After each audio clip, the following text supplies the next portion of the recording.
noches, mis hermanos. Buenas noches. ¿Cómo están? Bien, gracias a Dios. Bueno, bien. ¿Listos para estudiar aquí la palabra del Señor? Sí. Ok, entonces acompáñenme, mis hermanos, les ruego para poner esta enseñanza en las manos del Señor. Padre lindo, tú eres el que con tu Santo Espíritu ilumina nuestras mentes, Señor, nuestro espíritu. Tu Espíritu Santo es el que revela todas las cosas, mi Señor. Te rogamos que tu Espíritu Santo siga haciendo una obra, mi Señor, en cada uno de nosotros. Te rogamos, mi Señor, por cada uno de mis hermanos que está aquí presente, que tú le hables a cada uno de manera especial, mi Señor, te lo rogamos, para su edificación, exhortación, Señor, y fortalecimiento de su fe, Padre bendito. Yo te ruego que me ayudes a hablar solamente tu voluntad, lo que tú quieres enseñar esta noche, mi Señor. Ayúdame, mi Señor, en el nombre de Jesús te lo rogamos. Amén y amén. Amén. Ok, bueno, pues hoy vamos entonces a estudiar la fe de Abraham, Abraham y su fe ejemplar. Y lo vamos a hacer con el capítulo 11 de Hebreos. El texto principal va a ser Hebreos capítulo 11, entre los versículos del 8 al 19, pero como siempre vamos a estar viendo y viendo varios pasajes. Entonces lo que les recomiendo siempre es que mantengan su Biblia en el texto principal y solamente tomen nota de las otras citas y ya en su casita las pueden estudiar mejor. Ok. Antes de ir a nuestro texto principal, quiero que comencemos definiendo acerca de cuál es la definición de la fe, pero una fe bíblica, ¿no? Y para comenzar hablando de la fe, pues si miramos en el mundo también habla de la fe, pero observemos a ver para saber qué no es la fe, porque ellos hablan de una fe, pero no viven, digamos, para el Señor, sino que hablan de una fe que sí creen en Dios y confían o piden que Dios bendiga sus planes, que Dios bendiga sus deseos. Piden tal vez que Dios los proteja de todo mal. Pero cuando uno ya les empieza a hablar acerca de la santidad de Dios, acerca de morir al yo, entonces ahí es cuando ya parece que ya tuvieran otro tipo de fe. Entonces, por ejemplo, incluso nosotros cuando llegamos a Cristo, la mayoría de nosotros llegamos no porque deseáramos directamente a Cristo, sino para que Él resolviera un problema, que Dios nos ayudara a salvar nuestro matrimonio, o que Dios nos sanara, o que Dios nos ayudara con uno de nuestros hijos. La mayoría nos acercamos a Dios al principio de esa forma, pero esa no es la manera correcta de acercarnos a Dios. Entonces vamos a ver cuál es la fe bíblica. Entonces recordemos la definición de la fe que nos da la Escritura. Entonces en Hebreos capítulo 11, en el versículo 1 lo voy a leer de la Nueva Traducción Viviente. Recordemos lo que dice la definición. Dice: la fe es la confianza de que en verdad sucederá lo que esperamos. Es lo que nos da la certeza de las cosas que no podemos ver. Si dejamos así solita esa definición, pareciera que entonces todo lo que deseamos, si tenemos confianza, se va a realizar. Pero vamos a escudriñar la Escritura a ver de qué es lo que está hablando. ¿Confianza en qué? ¿Acerca de qué? ¿De qué debemos tener certeza? Entonces, si vemos la raíz griega de la palabra fe, que está en Hebreos 11:1, la fe en el griego es una palabra pistis, que habla de una convicción acerca de la veracidad de Dios. O sea que la fe es una convicción de que Dios es veraz, de que Dios es fiel. También dice que ese Piscis, esa fe es una confianza en Cristo para salvación. Entonces, si leemos otra definición, que la fe es la confianza de que en verdad sucederá lo que esperamos. Entonces no es lo que nuestros deseos, lo que esperamos nuestros deseos, sino que siempre la fe va a apuntar a la persona de Cristo, ¿sí? Entonces, ¿qué más dice acerca de esta raíz? Dice, mire qué interesante que la definición de la fe en la raíz griega habla de una constancia en esa profesión de fe. O sea, que la fe implica de por sí, por su naturaleza, la fe persevera en esa fe que se profesa, ¿sí? Entonces, ¿pero por qué es tan importante la fe? ¿Por qué insistimos y hablamos tanto de la fe? Bueno, para hablar de algunos puntos es, bueno, porque por medio de la fe recibimos el regalo de la salvación. En Efesios capítulo 2, versículo 8, dice la Escritura, porque por gracia sois salvos. ¿Por medio de qué? De la fe. Y esto no de vosotros, pues es un don, un regalo de Dios. No es por obras para que nadie se gloríe. Por medio de la fe también entonces nos mantenemos firmes en la confianza en Dios. Nos mantenemos firmes cuando vienen las pruebas, cuando vienen las aflicciones. Es la fe la que nos va a sostener y nos va a ayudar a perseverar. Entonces me parece muy interesante de la manera en que el Señor oró por Pedro. ¿Recuerdan cuando el Señor profetizó, bueno, le advirtió a Pedro que él lo iba a negar? Y entonces antes de eso le dice Pedro, Satanás me ha pedido zarandearlo como al trigo. Y mire, el Señor no ora diciendo, pero no, yo no le permití que lo zarandeara. No. O yo voy a orar para que usted no peque.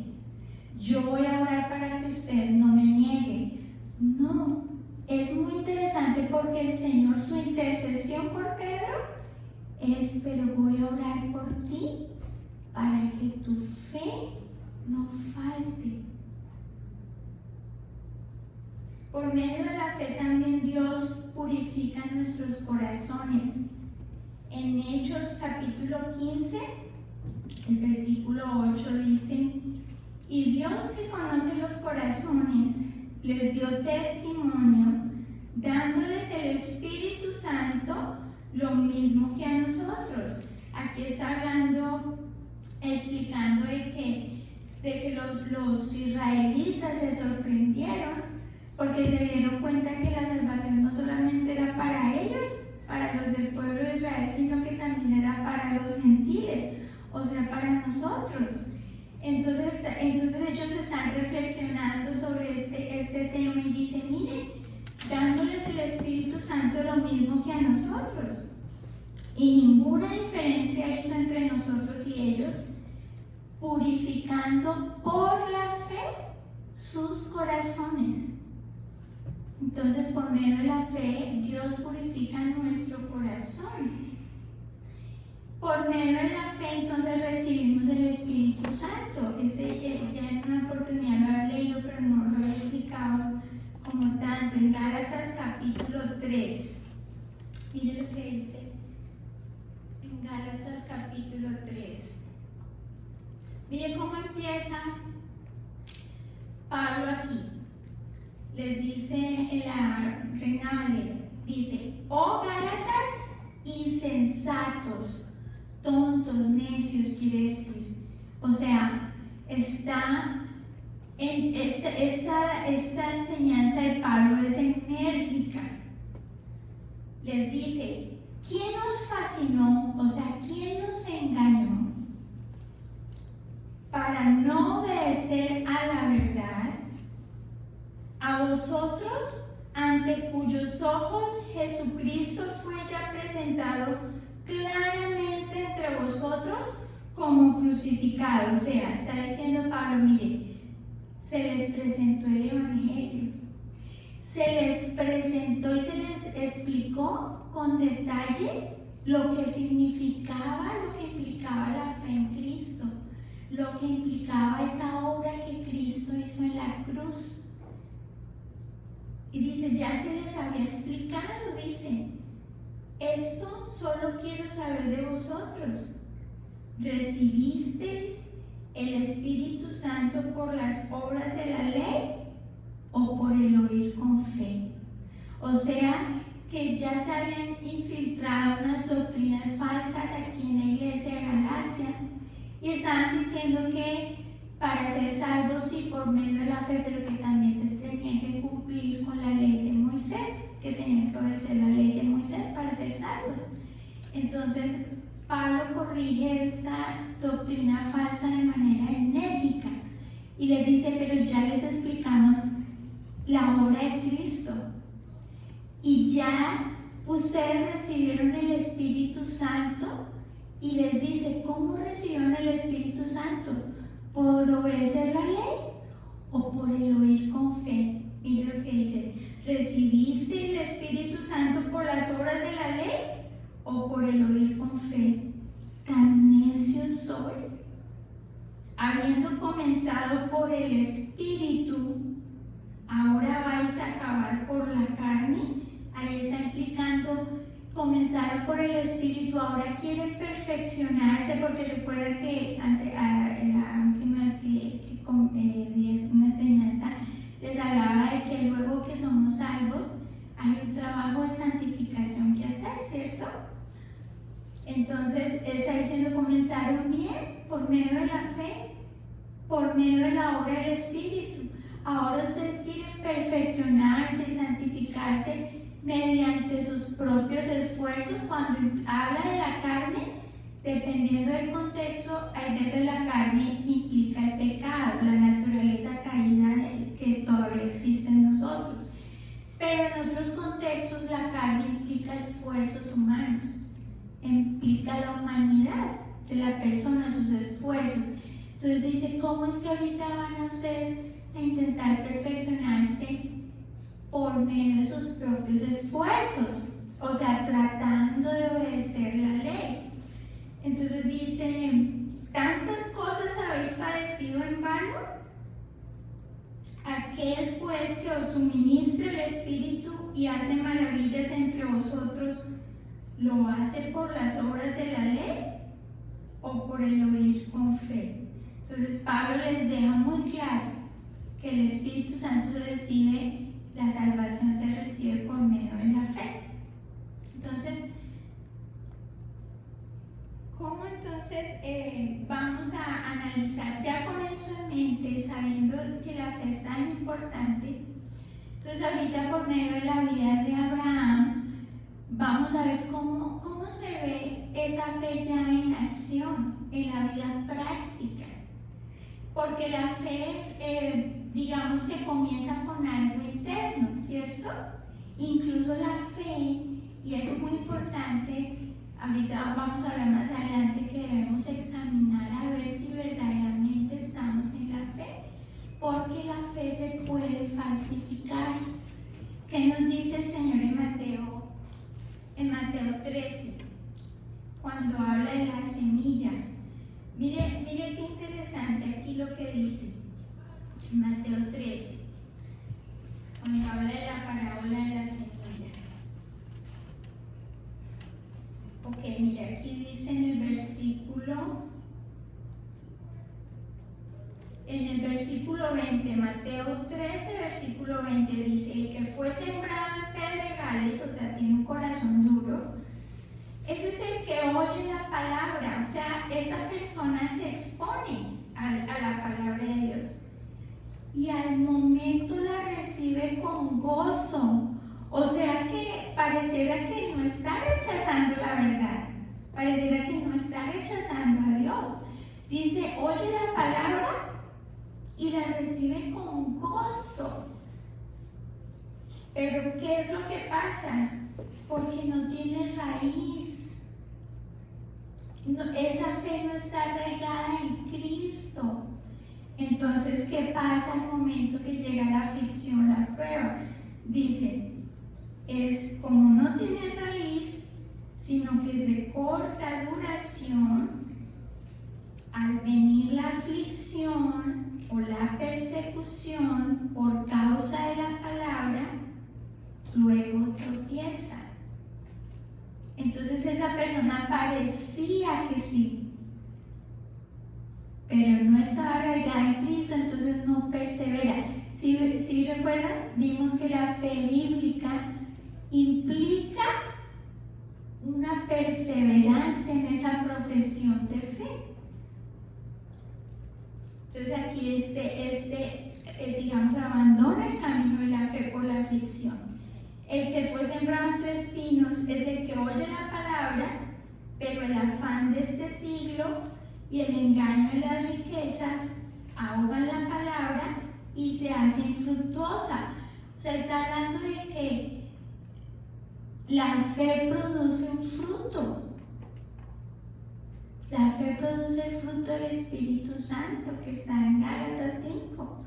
Amor, gozo, paz, paciencia, benignidad, mansedumbre, humildad. Todas esas cosas son fruto del Espíritu Santo y, digamos, se produce por medio de la fe.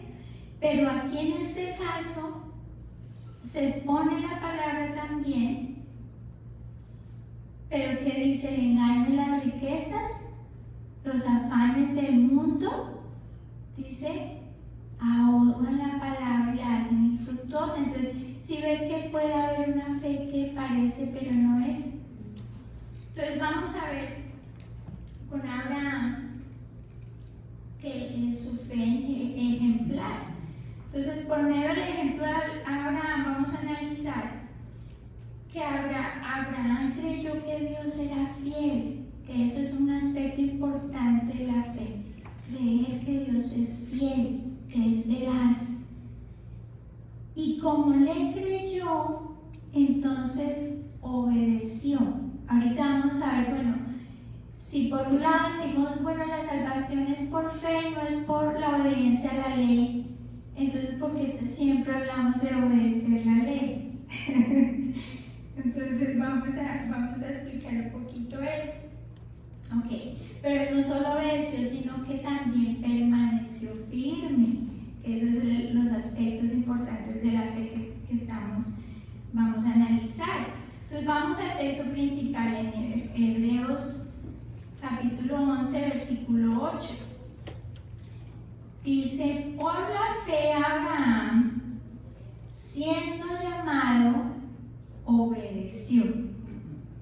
Entonces dice, por la fe obedeció para salir al lugar que había de recibir como herencia, y salió sin saber a dónde iba.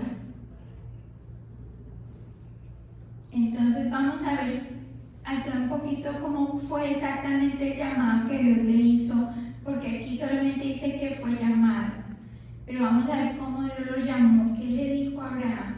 En Génesis capítulo 12, en el versículo 1. Dice, pero Jehová me ha dicho a Abraham, vete de tu tierra y de tu parentela y de la casa de tu padre a la tierra que te mostraré. Fíjense que el Señor lo llama, inmediatamente lo manda a salir, digámoslo, que es una representación de la tierra de él. El Ur de los caldeos es, digamos, era una tierra pagana, llena de ídolos, que no tenían al Dios verdadero. Entonces lo llama Abraham e inmediatamente le dice, salga de allí. Señor cuando nos llama. Sí, la salvación es por medio de la fe, pero el propósito de Dios no se queda solo en la salvación. Él quiere que seamos santos. Y es una obra que Él hace por medio de su Espíritu, pero nosotros tenemos la responsabilidad de responder a los impulsos, a los deseos que el Espíritu Santo va poniendo en cada uno de nosotros. Entonces, por ejemplo, le dice: vete de tu tierra y de tu parentela y de la casa de tu padre a la tierra que te mostraré. Le dice: salga ya, pero ni siquiera le dice para dónde va.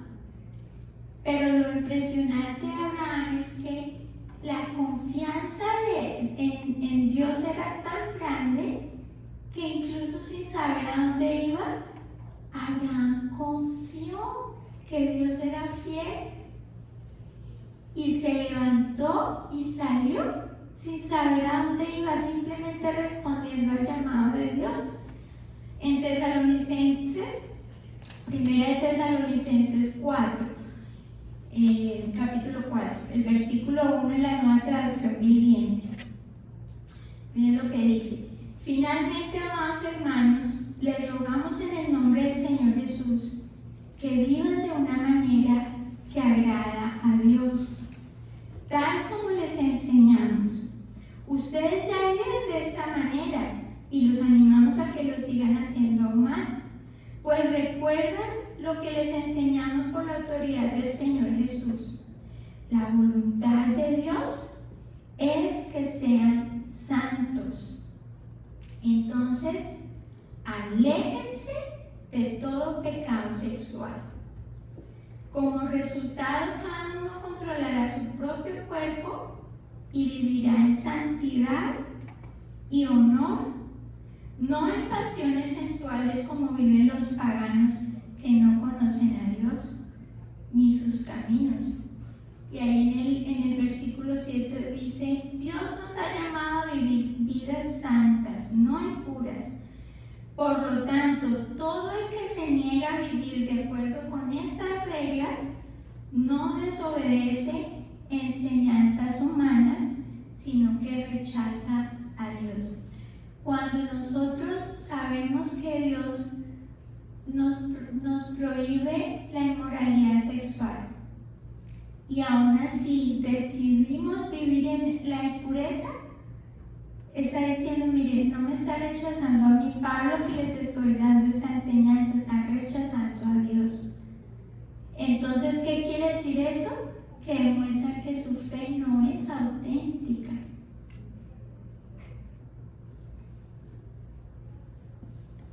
Dice en Hebreos 12, versículo 14, dice: seguid la paz con todos y la santidad, sin la cual nadie verá al Señor.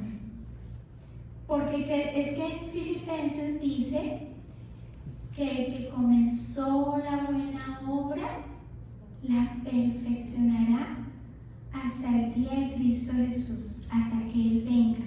Entonces, cuando somos salvos por medio de la fe, sí, por pura gracia, es un regalo de Dios, pero Dios no nos deja como estamos. Dios inmediatamente, al recibir nosotros su Espíritu Santo, recibimos, imagínense, el poder que levantó a Cristo de los muertos, y con ese poder Él nos va dando la capacidad de verdaderamente obedecerlo. Entonces Él nos llamó, pero no para dejarnos en Ur de los Caldeos, sino que nos dice: salgan del mundo, salgan de la manera pasada de vivir. Ahora quiero que se aparten y empiecen a vivir para mí. ¿Sí? Entonces Él comenzó la buena obra y Él la terminará. Entonces es con la gracia de Dios y el poder de su Santo Espíritu, pero ciertamente nuestra vida va a ser una indicación de qué tan verdadera y genuina es nuestra fe. ¿Sí? Porque la fe es algo poderosísimo que vimos que la fe purifica nuestro corazón, ¿sí? Entonces, si alguien conoce al Señor, es obvio que su vida va a cambiar, va a comenzar a cambiar, y los cambios van a empezar a ser evidentes. Tal vez cuando recién alguien es salvo, los cambios empiezan internamente. Tal vez todavía no se le nota mucho, pero empieza Dios a trabajar en sus pensamientos, en sus deseos, a enseñarle. Y tal vez sí todavía no tiene mucho dominio propio, pero ya está haciendo una obra interior, trayendo convicción de la verdad, enseñándolo, edificándolo. Y entonces eventualmente el fruto se va a ver, ¿sí? Entonces le dice, si regresamos a Hebreos 11, en el 2, ¿dónde estoy yo? En Génesis 12, en el versículo 1, le dice entonces, bueno, Abraham, salga de ahí, de la tierra de sus padres, a la tierra que le mostraré. Y dice en el 2, y haré de ti una nación grande, y te bendeciré, y engrandeceré tu nombre, y serás bendición. Bendeciré a los que te bendijeren, y a los que te maldijeren maldeciré, y serán benditas en ti todas las familias de la tierra. Por falta de tiempo no podemos estudiar con más detalle es lo que implica esas palabras y esas promesas que el Señor está haciendo a Abraham. Pero ciertamente cuando dice que por medio de él serán benditas todas las familias de la tierra, está hablando que por medio de él, por medio de su descendencia, el Señor Jesús iba a nacer, y era por la simiente de Abraham que todas las familias de la tierra iban a ser bendecidas. Entonces, la implicación de la promesa es grandísima. Les animo a que lean, estudien y mediten en Génesis capítulo 15. Estudien, miren, Génesis 12, Génesis 15 y Génesis 17. Porque está apuntando la misma promesa, sino que cada vez como que Dios le amplía más y le explica más qué quiere decir esa promesa. Entonces, pero Gálatas sí nos explica entonces que este pacto que Dios hizo con Abraham fue un pacto eterno. Así como cuando Dios nos llama a salvación, es para siempre, es un pacto eterno. Por eso es que la salvación, una vez la recibimos, no se puede perder, porque Dios es el que se compromete en ese pacto, y ese pacto es eterno. Entonces dice, por medio de la simiente de Abraham, que es Cristo, recibimos las mismas bendiciones que Dios le prometió a Abraham. Entonces eso implica que ese pacto eterno también es para nosotros, ¿sí? Entonces en Gálatas, eso está en Gálatas capítulo 3, el versículo 15, dice, hermanos, hablo en términos humanos. Entonces va a explicar acerca de los pactos en términos humanos. Dice, miren, un pacto, aunque sea de hombre, una vez ratificado, nadie lo invalida ni lo añade. Entonces, aquí dice eso, si aún los pactos civiles entre humanos son así, ¿cuánto más el pacto que Dios ofrece? Nadie lo va a invalidar, nadie lo va a deshacer. Eso es lo que estaba explicando Pablo. Entonces dice en el 16, ahora bien, a Abraham fueron hechas las promesas y a su simiente.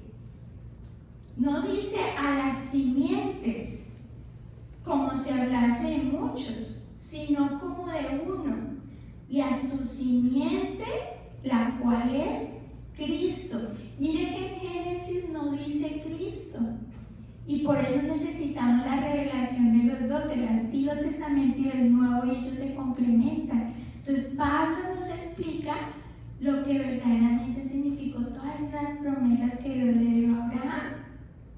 Entonces estamos hablando de que todo, desde el Antiguo Testamento, todo estaba apuntando a Cristo, ¿sí? Entonces, si regresamos a Hebreos 11, en el versículo 9, vamos a seguir con el texto principal. Dice: por la fe habitó como extranjero en la tierra prometida, como en tierra ajena, morando en tiendas con Isaac y Jacob, coherederos de la misma promesa, porque esperaba la ciudad que tiene fundamento, cuyo arquitecto y constructor es Dios. Entonces, Dios le prometió una tierra, pero aquí la escritura está diciendo que él vivió como un extranjero, como un peregrino. Él no tenía interés de las bendiciones materiales. Dice que esa promesa que Dios le hizo, él la veía como que apuntaba a algo mucho mejor, que era que esperaba una ciudad que tiene fundamentos, cuyo arquitecto y constructor es Dios, o sea, a la vida eterna. Sí, entonces esa promesa eso implicaba.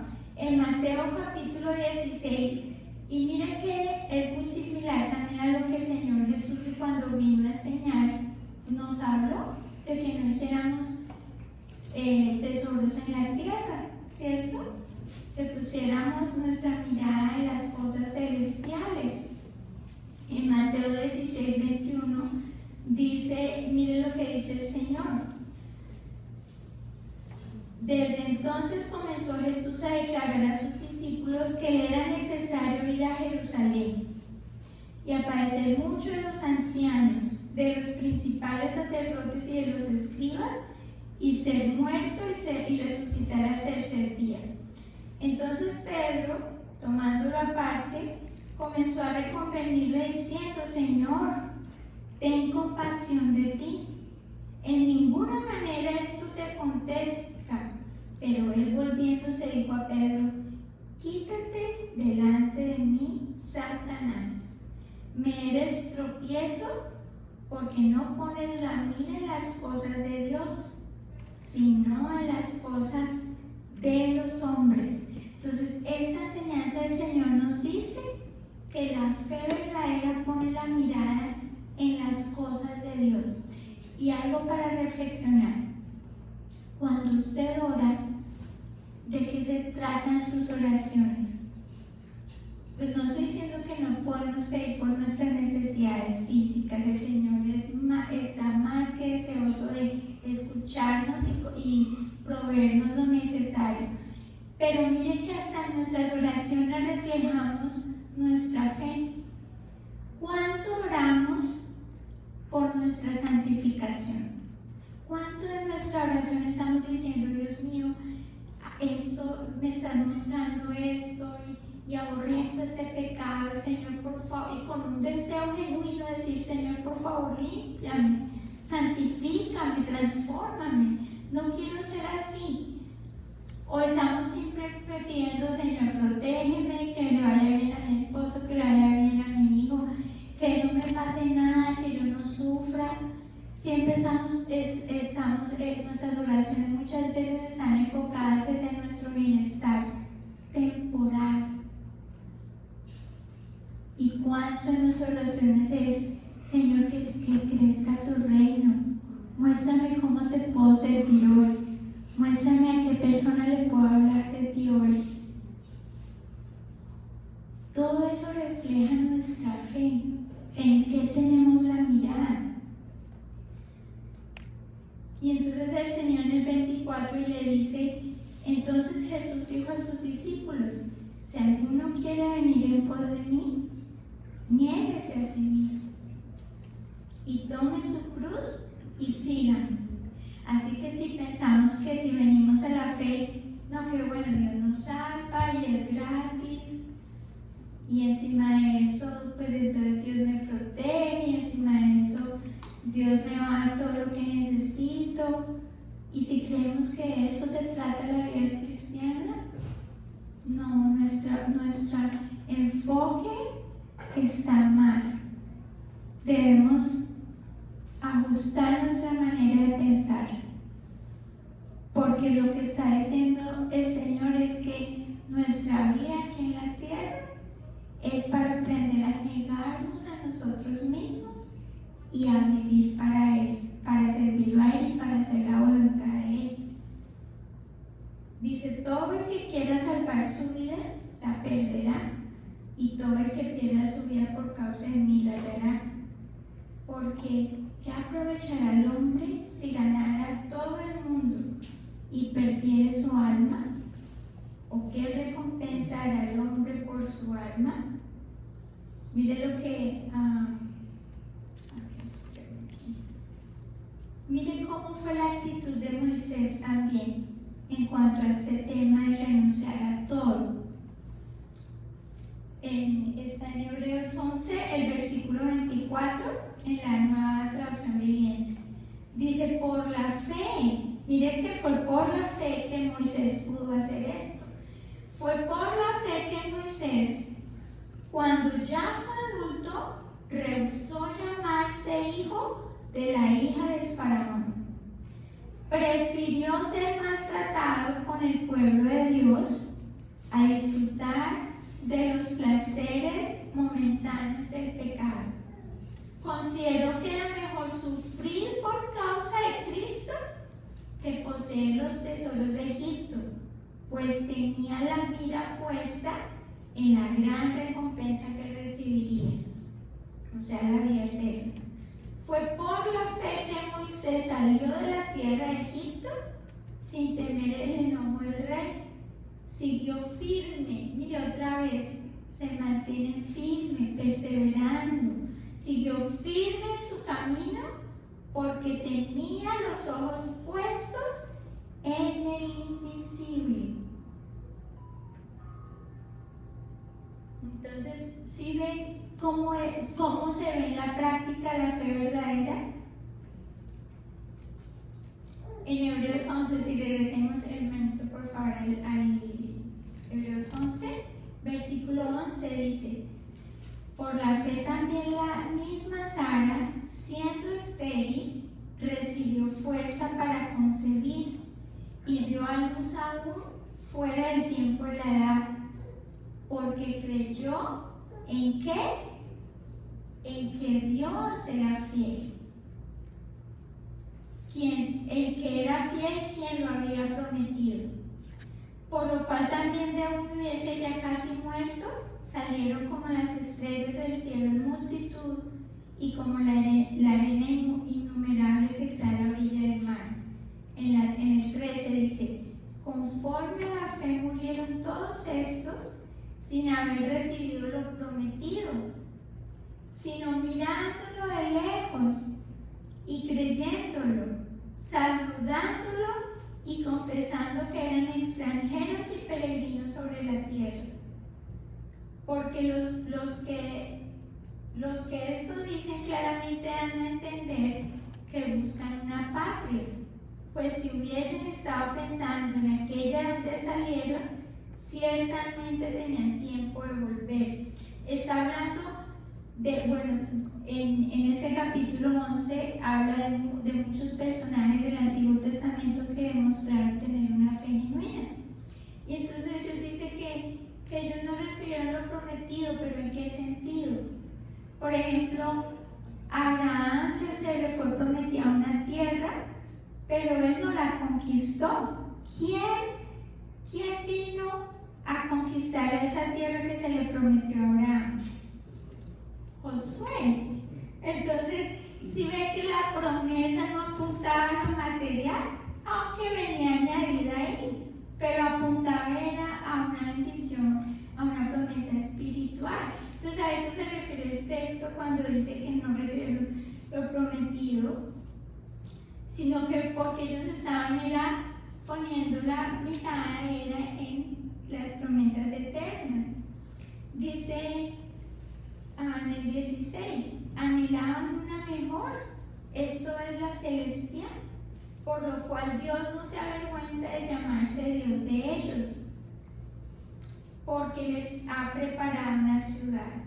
Por la fe en Abraham, cuando fue probado, ofreció a Isaac, y el que había recibido las promesas ofrecía a su unigénito, habiéndosele dicho: en Isaac te será llamada descendencia, pensando que Dios es poderoso. ¿Sí ven? Él siempre estaba enfocado en Dios, en quién era Dios, en sus atributos, en lo que Dios le había prometido, en que Dios era fiel, pensando que Dios es poderoso para levantar aún dentro de los muertos, de donde el sentido figurado también le volvió a recibir. ¿Qué es lo que está diciendo aquí? Dios le prometió a él una simiente y finalmente le concede entonces su hijo, pero luego el Señor y le dice que por medio de él, de su descendencia, dice que iba a tener una descendencia que no se iba a poder contar, que era como las estrellas en el cielo. Entonces mire que cuando Dios le pide que presente el sacrificio a Isaac, Él está considerando que lo que Dios le prometió, y ahorita vamos a analizar cómo Él sí creyó que Isaac, por medio de Isaac, iba a ser esa descendencia. Miren, en Hebreos, aquí lo vamos a hacer, en Génesis 22.